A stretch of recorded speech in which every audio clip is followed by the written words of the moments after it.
This gathering, there's a lot of echo. Do you hear that too, or is it just in my ear? Okay, fine. This gathering is special as it offers an excuse to leave the field and meet colleagues from all over the world, like a mini sabbatical in Amsterdam. Sadly, it's no longer a given. Hardening borders, global tension, rising autocracy, the pandemic have also made traveling more difficult. Some winners today, for example, couldn't be here because of visa issues or having their passports confiscated.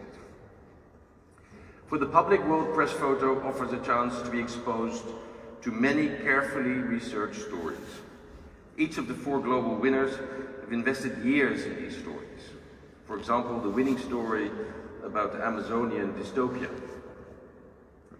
that has been documented for over 13 years. Also the other stories, like the Ukraine story we just saw, documented 8 years of how we arrived at the situation of today's war. And in another, we witnessed the build-up towards the storming of the Capitol in Washington, D.C. This year was the first award following World Press Photo's new setup. As you already said, it's World Press Photo. So it's world, it's global, it's press, it's journalism, and it's photography. Whereas we did experiment with other digital formats before, it's a bit back to our roots. And the result is more inclusive, more diverse, more local. While at the same time, this contest has been the most global to date. Winners from 19 countries, representing diverse local lenses through which these stories were recorded, ensuring a richer set of perspectives. To bring us these stories, many small or big hurdles had to be crossed, at times directly putting your lives in danger. And please join me in showing deep appreciation for professional photojournalists.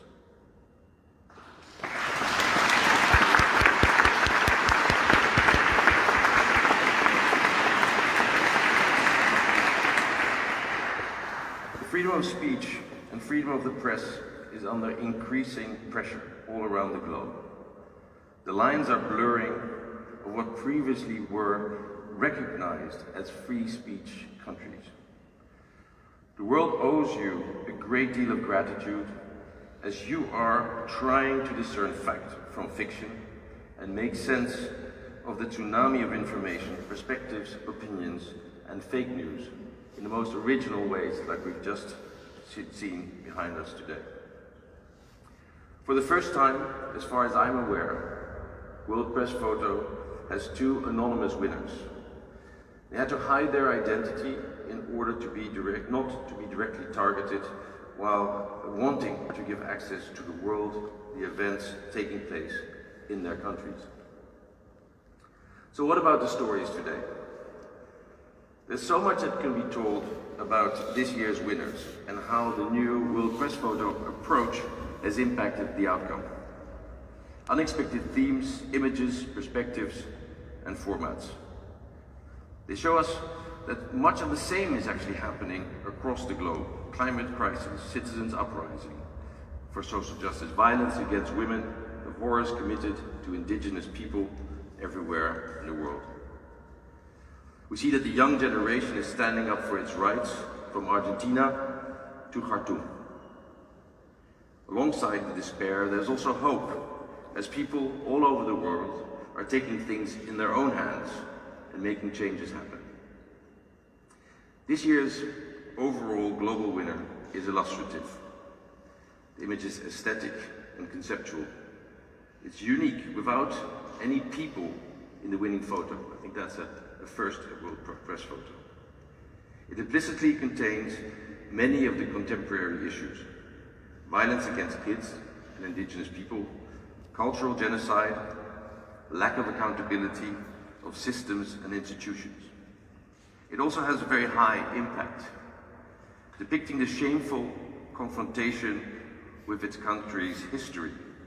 It's a bit like my own country that is now exploring deeper its colonial history and finding that there's a lot that we need to learn and be aware of and only by doing that we'll grow together better.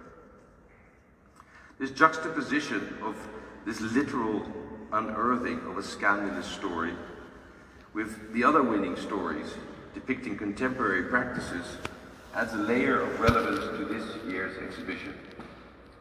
What lessons are we drawing from the past?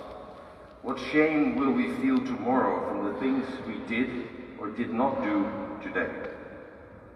Today we celebrate our dedication in capturing and sharing these stories, challenging conventional wisdom, raising awareness and holding us all accountable. From the number of visitors to the exhibition and also the social media reaction to the stories, we see lots of engagement. And whatever the forces that want to stop your efforts, the hunger for those who want to be connected to these stories is greater. May we draw hope from that and battle on. Thank you very much.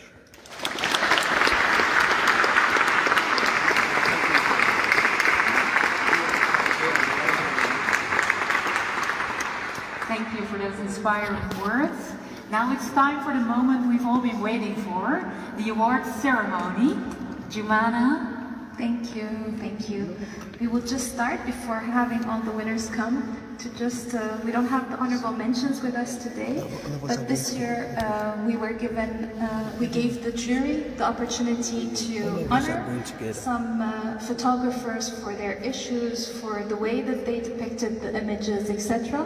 And we have 6 honorable mentions, so a warm applause for Emmanuel Sileshi, Dar Yassin, Mary Gelman, Sarah Reingerwitz, Viviana Peretti, and Tam Wei.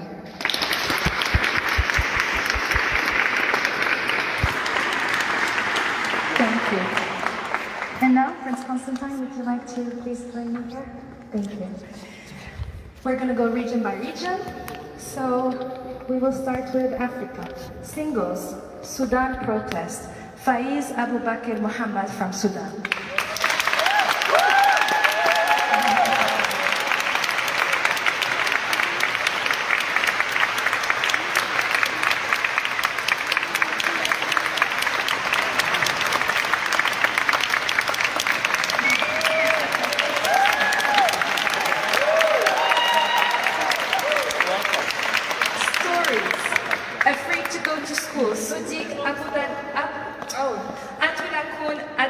From Nigeria.